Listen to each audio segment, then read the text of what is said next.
we want to know, or even what it is we want to do. It's that kind of situation we're in with respect to the application of our knowledge of the sciences, of our technology. We don't really know yet what it is we would like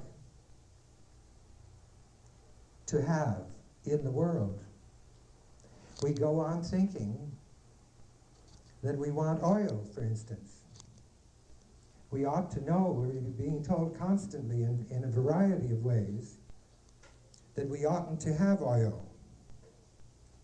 Or at least we oughtn't to be relying on it the way we are. Yet we refuse to ask the right question that will lead to the right answers. I agree. And to call that inhuman or lacking in humanity, to learn to ask questions, is simply to stay at the point of not asking the right questions. Yes? What do you think it is, or how do you think it is that we have gotten to the point, or maybe always were at the point where we couldn't ask the right questions, or weren't open to asking those questions? What causes that? Is that a You mean, why don't people ask? Well, they seem to think that it's better to make choices. But do you have an idea as to why? What? Do you have an idea as to why? The question is, do I have an idea as to why people, do you agree with what I said about choices as opposed to asking questions? Okay. The question then is, why do I think people prefer making choices than asking questions? Yeah.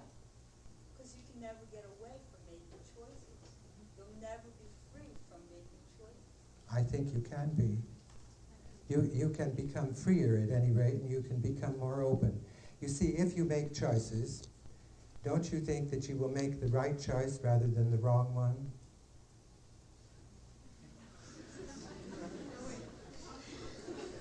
No, really, seriously.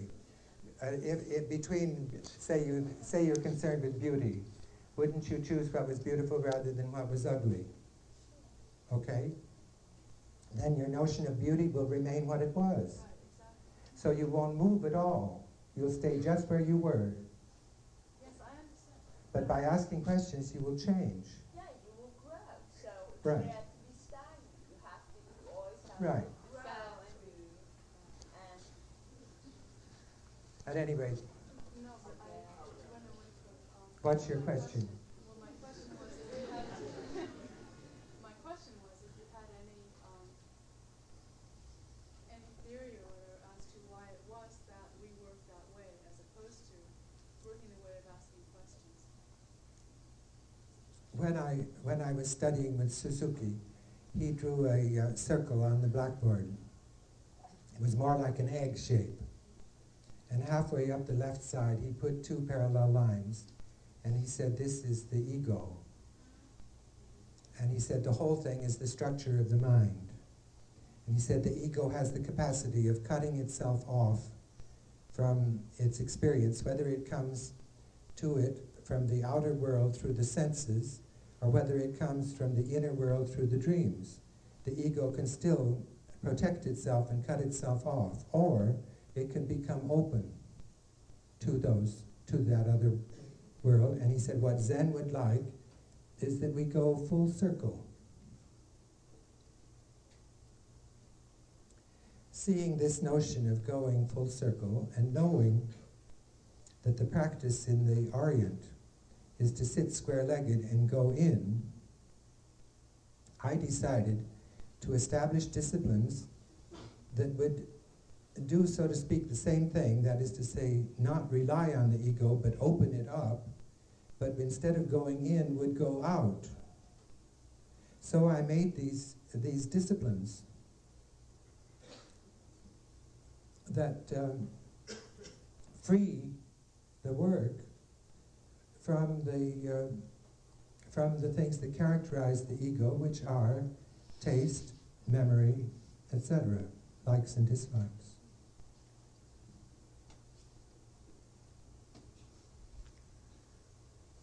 Yes? Did you say whether the symbols were in the same sequence as they were in the book, as we saw them? Oh, the images?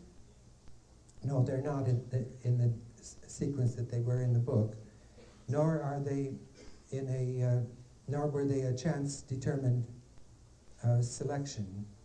They were simply those out of 2 boxes that I brought with me that came out to the number 25 and seemed to me to have differences in them rather than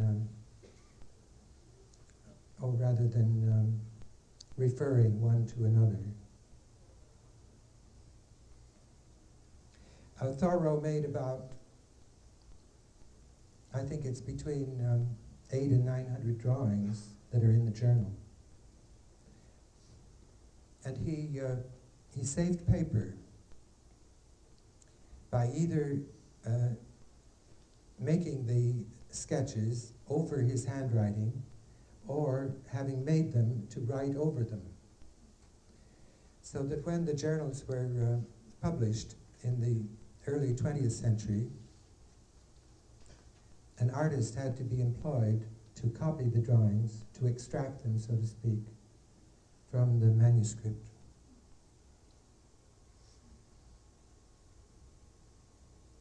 Did you desire to communicate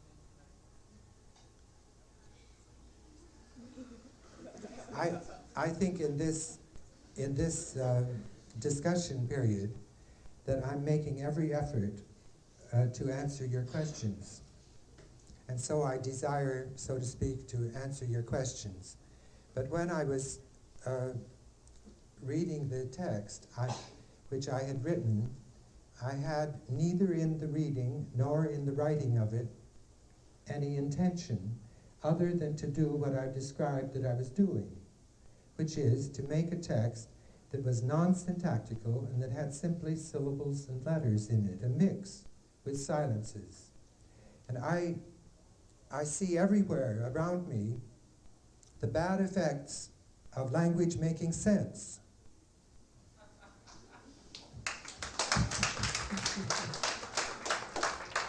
It's conceivable that we can get some good effects from language making nonsense. You play the roulette wheel much? What? You play the roulette wheel much? Thank you.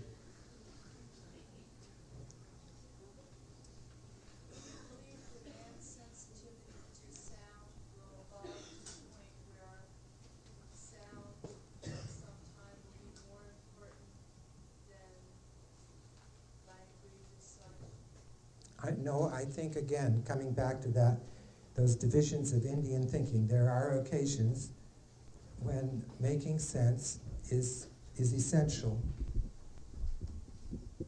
and other cases when it isn't. And I don't think we should think in the terms that you just now expressed of which is more important. I think we should give our attention to things at their own times, without thinking that something is less or more. Yes? Do you think that Western man has lost a sense, or even most of races lost a sense which used to exist long ago, maybe before prehistoric man, where a communication was through energy channels and pathways? I doubt whether these things are lost. I think that if you pay attention, you find them around you. Yes. You received a strong response from the Thoreau Journal. Why did you feel that you had to make that public? From the what? You received a strong response from Thoreau's journal. Why did you feel you had to make that public? Since that response was already, that existed, that was created. And then you decided to make that public. You mean, why did I decide to do any of my own work?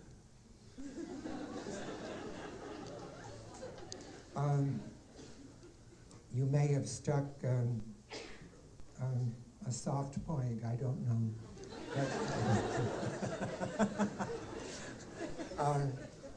When I wake up with energy, and I get to work rather quickly in the morning, and I keep at it through the day. I don't think I have the idea that I'm making it public, but the public apparently has that idea. What rationales suggest themselves to you for the mastering of a medium for creative expression? I don't follow you. What? Well, given that there can be means of creative expression that employ techniques which are not masterable and whose methodology is chance in nature, what sort of attitude can an artist take then to the acquiring of the craft aspects of his medium?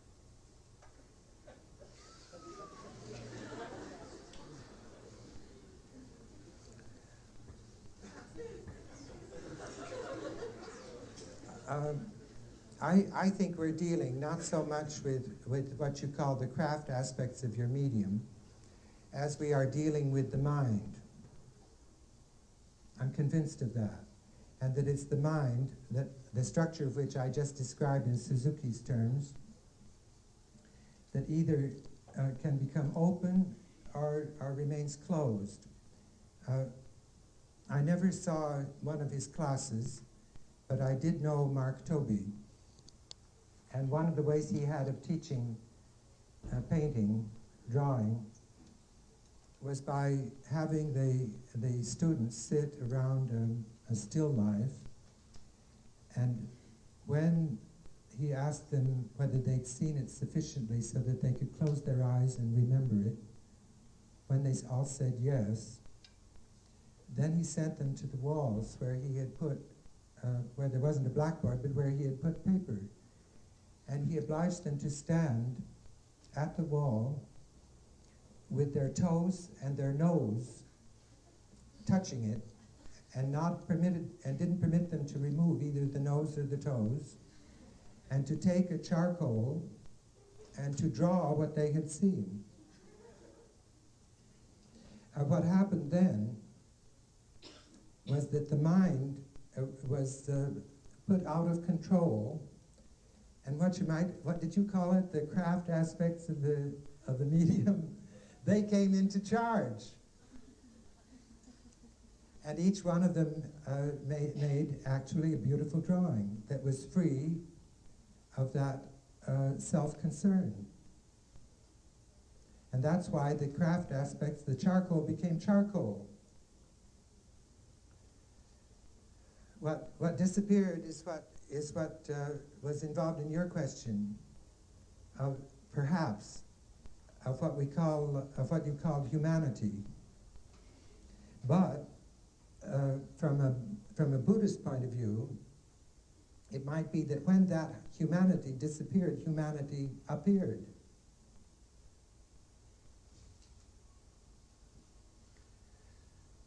Wait a second. Yes?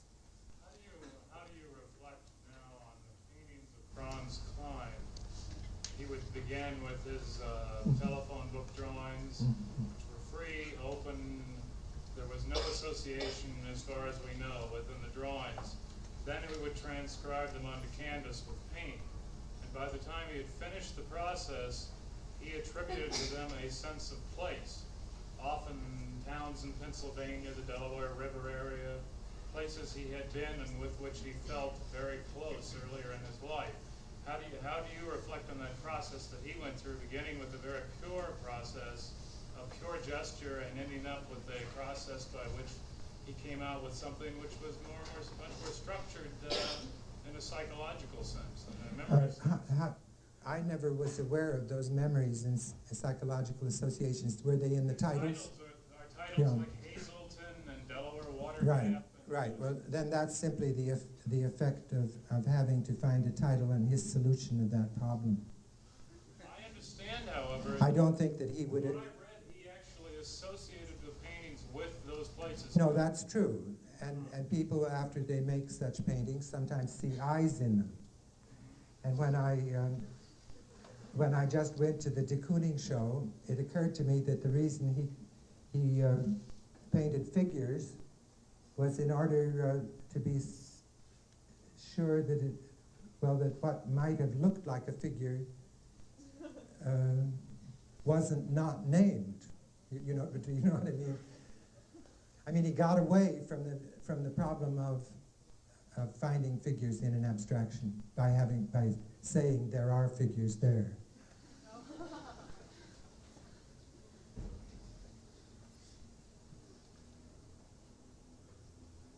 I doubt, at least in my own feeling with regard to Klein's work, I can look at it and enjoy it without knowing anything about those towns that you mentioned. Did the titles bother you? I was not even aware of them. Because they bother me. That's one thing that is always... I think...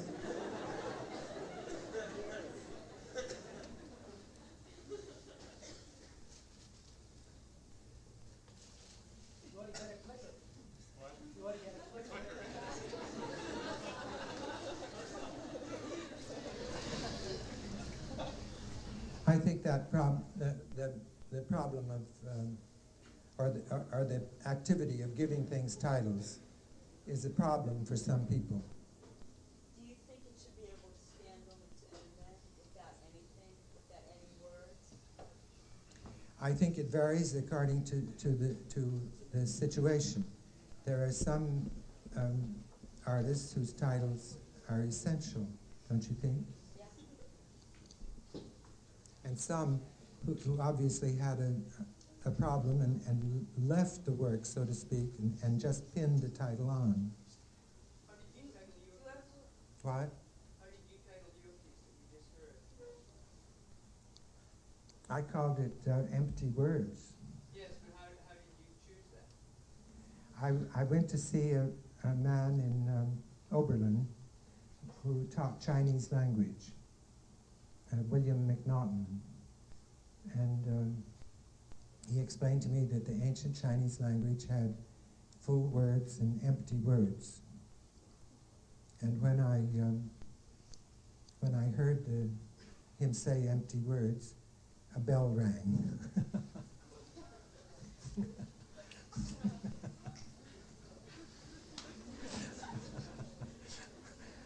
What is it?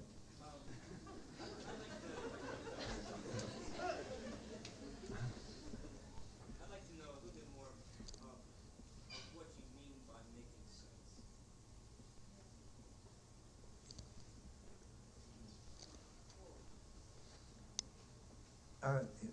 Wants to know a little bit more about what I mean by making sense.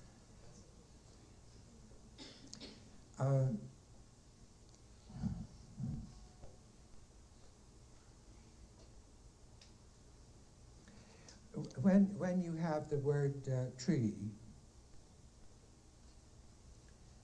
and you have a tree,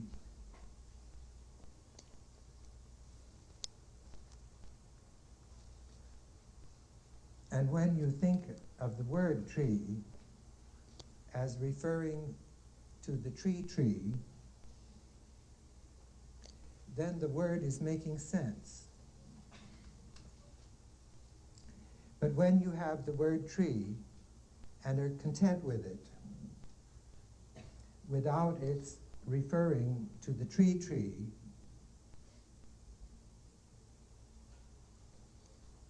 then you're having what I was calling no sense, which is, of course, another sense. Is that all right? That's okay. Makes sense.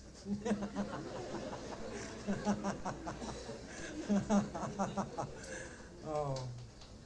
Yeah. I was wondering, when you work with, Bruce Cunningham, collaborating with other artists, does he work with the chance operation also? Yes, he does. Does he do that? He works differently than I do. I don't know exactly how he does. Another person who uses chance operations, not in all of his work, but in a great deal of it, is the poet Jackson Maclow. Yes? You said you had a set of disciplines and you wrote down before that you do yourself. I wasn't quite sure what you meant by that. Well, I meant that these, I consider this activity of asking questions and getting the answers by means of chance operations, I consider that a discipline. Do you meditate or do something like to get yourself in a frame of mind to... No, I'm already that way.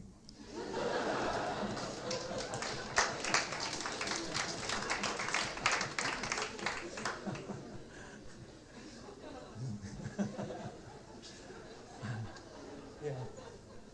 What do you like best about tonight? What do you like least? About tonight?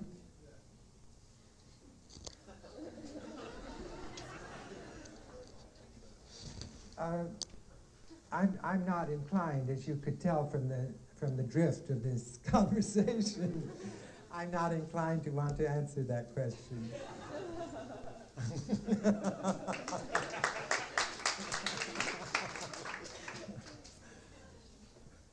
Oh, yes. What does growth mean to you as an artist? What is what? What does growth mean to you? How do you define that word in terms of your career as an artist, in terms of fields? I didn't get it. Growth.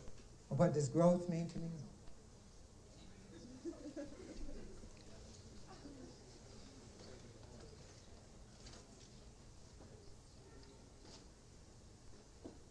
It's very curious, and it's an interesting question, because I don't think that this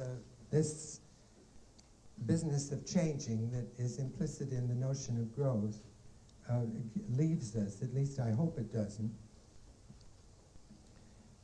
Gertrude Stein said that everyone considers himself a mature young man.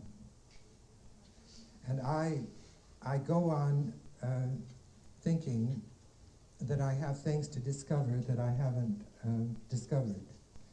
And then I look back at, say, well, as I was required to do a little while ago, to 1952, and I remember thinking that I was fairly grown up then. But many things have happened since then. And this year, some years one seems to do more, and there seems to be more activity than other years. And in my own case, this year of 77, 78 is extraordinary. I'm doing so many different things. If I'm in a room, I can look to 8 different parts of it and see 8 different people doing things. I mean, there are 8 different things that I could be doing.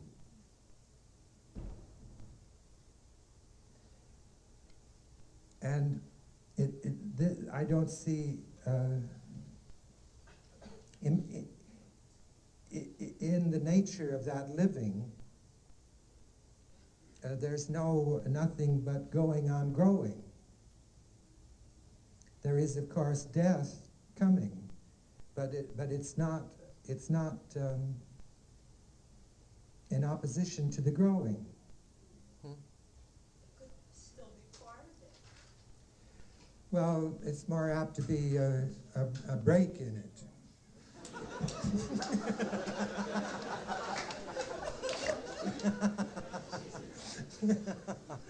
Oh. It was so marvelous how Marcel Duchamp died. He was reading a book of Alphonse Allais after dinner with friends, and then he was reading the book alone. The friends had left, and he was chuckling. And then he went into the bathroom to brush his teeth, and then he died. And the chuckling was part of the growing. But the dying, The dying could have happened some other time.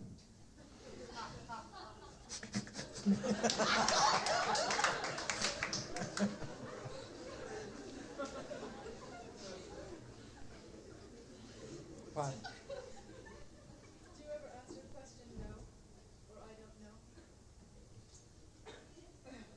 Did, Yeah. little bit. I asked, well, I don't like to. I also find that some of the questions I ask are superficial. That is to say, they skip over the situation in such a way that no revelation takes place, so that you have to say that I won't do that. I'll change the question.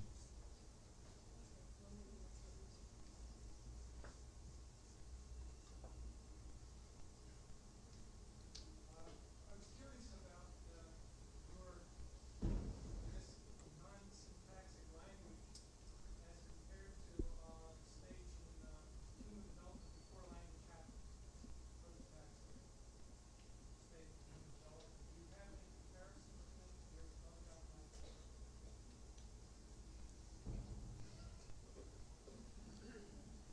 I haven't thought about that. Have you? I was curious, and I've never tried to construct a language that has no idiom. I was curious in light of what you tried to do. You had thought about it. One of the things that set me off in the direction of non-syntactical writing was experience with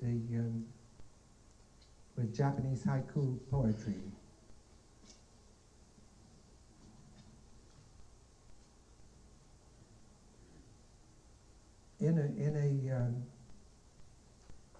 As I understand it, in a haiku poem, you have a combination of full words and empty words. And the full words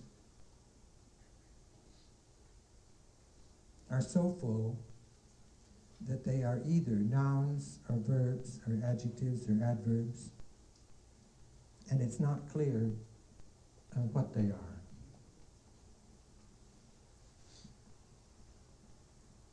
For instance, the word for ignorance could mean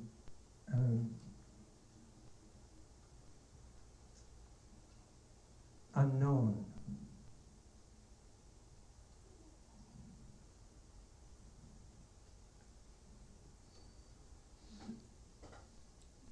Or not knowing,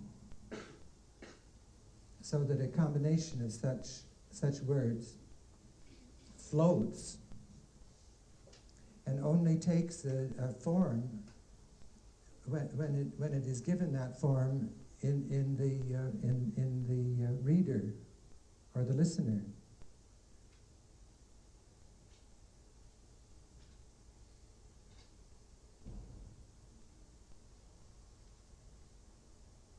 I like that notion of language that obtains its meaning in the listener rather than in the speaker. Do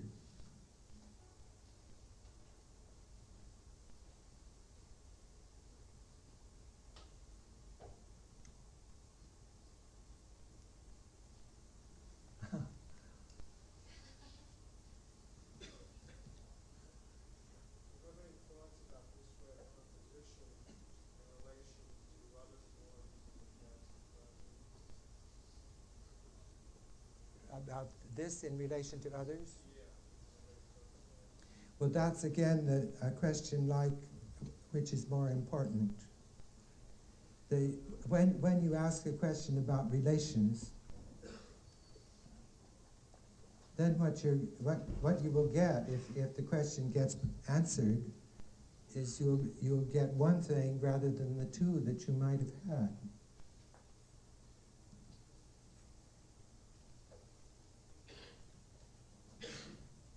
You'll remain richer if you don't ask that question.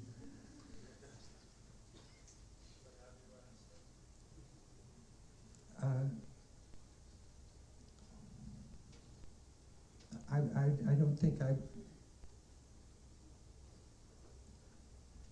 maybe on occasion, as for instance, my teacher was Schoenberg, and he was surely involved with strict relationships between things, and I'm working in a way that gives up those relations, but I think it's just as strict, and I like to say to myself that I've remained faithful to his teaching, and that if he were still alive, I could persuade him that that was the case. And the thing that made me feel that I might be successful in that conversation is that years ago, when I was studying harmony with him, he sent us all it was in a class at UCLA, he sent us all to the board to solve a problem in counterpoint. And he said, when you have a solution, turn around and put up your hand. And I did it, and he said, that's correct. He said, now give me another solution of the same problem. And I did. And it went on that way for 8 or 9 solutions. And finally, with some confidence and some trepidation, when he asked for another solution, I said, there aren't any more. And I had always worshipped the man. But now what he said made him, so to speak, ascend. He said, what is the principle underlying all of the solutions? And it's my feeling now that is to say, if I were talking to him now, I would say, I think the principle underlying all of the solutions is the question we ask. And that if we get to the right questions, we will get, of course, the right solutions.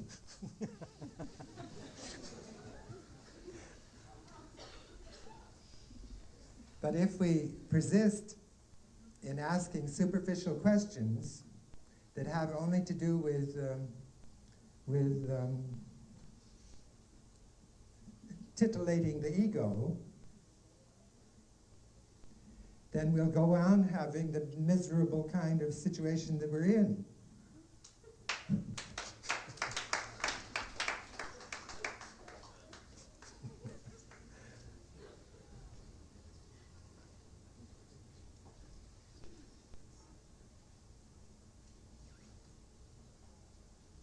I think that was insufficient applause.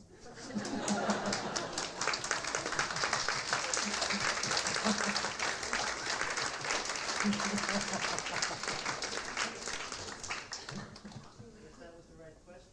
What? Oh, what is it? Have you and Fuller ever worked on anything together? I've known Bucky Fuller since about 1949, I think it was, when we were together at Black Mountain College. And we worked at the beginning on a production of a play by Eric Satie called Le Piège de Méduse, Medusa's Trap.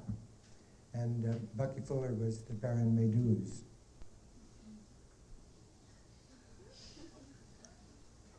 I haven't worked with him on the subsequent projects of the World Game,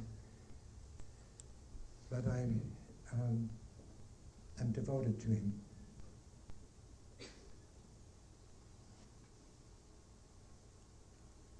Was Duchamp's radical musical important to you? The question was the erratum musical of Duchamp important to me?